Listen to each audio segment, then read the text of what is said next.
Los misioneros claretianos de América, MICLA, y la Escuela Bíblica Claretiana de los Estados Unidos y Canadá presentan ¿Sabías tú qué?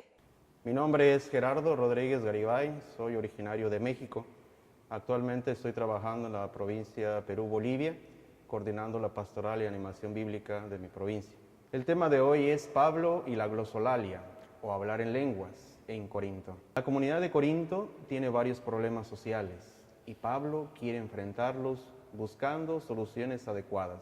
Entre las divisiones que encontramos en Corinto, podemos mencionar las siguientes: rivalidad entre varias personas, 1 Corintios 3:3. Inmoralidad alevosa, 5:1. Casos judiciales entre creyentes, 6:1. Problemas maritales, 7:1. Consumo de alimentos ofrecidos a los ídolos, 8:1. Conducta impropia de las mujeres en la liturgia pública, 7:1. Abusos en la cena del Señor, capítulo 11, versículo 21, y malentendidos con el don de lenguas, que es el 14, del 1 al 5. Precisamente el don de lenguas y su respectiva interpretación es algo crucial para la comunidad de Corinto, donde Pablo hace hincapié encarecidamente. Por tanto, es importante reflexionar algunos términos de 1 Corintios 14 dentro del contexto de las tradiciones mistéricas que se practicaban en Delfos. En primer lugar, el término griego glosolalia está compuesto por dos palabras: el sustantivo glosa, que significa lengua, discurso o lenguaje, y el verbo laleo, que significa hablar, decir, pronunciar o predicar. De ahí que se pueda traducir como hablar en, decir en lenguas o predicar en lenguas. El término glosolalia no aparece como tal en el Nuevo Testamento, pero sí como una combinación del sustantivo glosa y el verbo laleo. En Marcos 16:17, Hechos 10:44-46, 19:6 y 1 Corintios 14:2. Pablo da ciertas directrices para las personas que tienen el don de la glosolalia. La lengua siempre debe tener interpretación. 1 Corintios 14:13. Cualquier discurso en la asamblea debe de ser entendido por todos y todas. 1 Corintios 14, del 16 al 17.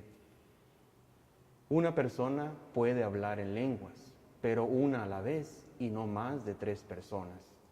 En 1 Corintios 14, 27. Si no hay intérpretes, el predicador de lenguas debe permanecer callado y hablar personalmente con Dios. En 1 Corintios 14, 28. En otras palabras, la glosolalia o el hablar en lenguas para Pablo debe ser algo interpretado, entendido, ordenado y meditado. Siendo que Corinto era una de las ciudades cosmopolitas del Imperio Romano, era necesario tener una elocuencia y sintonía con una población multilingüe y multiétnica en la que Pablo anuncia el Evangelio de Jesucristo. ¿Acaso los grupos carismáticos actuales que dicen tener el don de lenguas conservan algunas características de la comunidad de Corinto? ¿Por qué o dónde se ha desvirtuado esta tradición? ¿A quién o quiénes les conviene mantener los grupos que tienen don de lenguas predicando una religión sentimentalista y conservadora? Recordemos que la ciudad de Delfos era el centro religioso más importante de Grecia, que se le conocía como el hogar de Hélade, donde se practicaban algunas religiones mistéricas. De hecho, vivían alrededor de 1000 habitantes que se dedicaban a las necesidades y el comercio con los peregrinos, dando servicios de alojamiento, ofrendas y objetos sagrados. Este lugar era considerado el centro del mundo y se simbolizaba esa idea con una piedra sagrada en forma de medio huevo, colocada en el templo, el ónfalos, que significa ombligo del mundo. Sobre esta piedra se habían encontrado dos águilas enviadas por Zeus, una del este y la otra del oeste. Parece ser que el santuario se construyó donde había una grieta o gruta que emitía emanaciones de gases. Sobre dicha grieta se le colocó un trípode, sobre el que subía la pitonisa, o una mujer visionaria que masticaba hojas de laurel. También era fumigada con hojas quemadas, manteniendo en su mano una rama, y eventualmente bebía el agua de la fuente de Castalia. Cuando ella entraba en trance, transmitía respuestas sin sentido, aparente, que eran ordenadas e interpretadas por los sacerdotes de Apolo. En general, las consultas consistían en preguntas de todo tipo, desde las personales, como salud, dinero, fidelidad amorosa, hasta las cuestiones más complicadas de política, como una declaración de guerra, fundación de colonias y expediciones. Es muy probable que Pablo conoció personalmente este santuario y a las personas que lo frecuentaban. Tal parece que Pablo quiere resaltar que estas lenguas desconocidas o mistéricas son señal para los no creyentes y no para los creyentes. En 1 Corintios 14, 22. Previamente, el mismo Pablo ha dicho que lo más importante es hablar el lenguaje del amor. Aunque yo hablara todas las lenguas de los hombres y de los ángeles, si no tengo amor o ágape, soy como una campana que resuena o un platillo estruendoso. 1 Corintios 13, 1.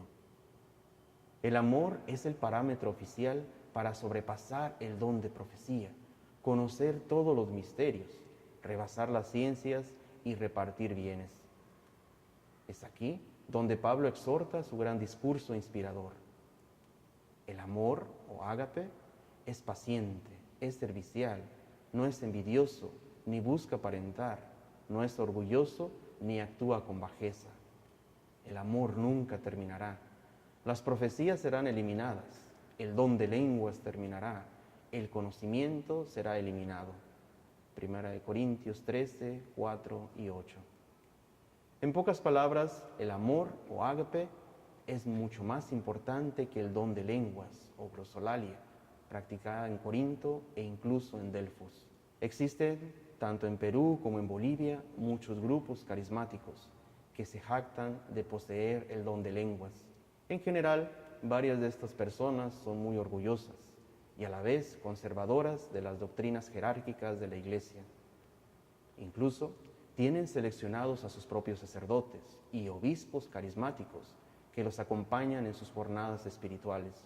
Sin embargo, también existen otros grupos carismáticos que no son tan conservadores y usan el poder del Espíritu para practicar el amor o ágape, ayudando en la parroquia, asistiendo a los enfermos, organizando jornadas familiares, cooperando en labores sociales y siempre están colaborando en equipo.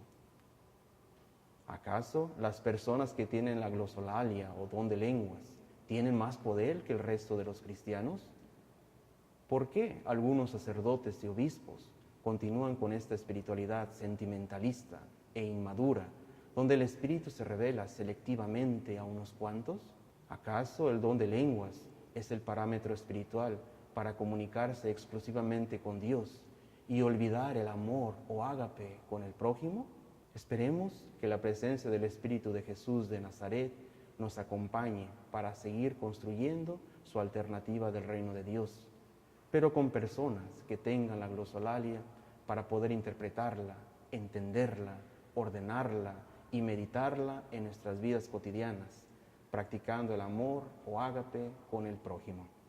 Muchas gracias, los invitamos a seguir continuando, escuchando esta serie de temas bíblicos. Que Dios los bendiga. Gracias por sintonizarnos. No olvides darle un like a este video y compartir con tus amistades.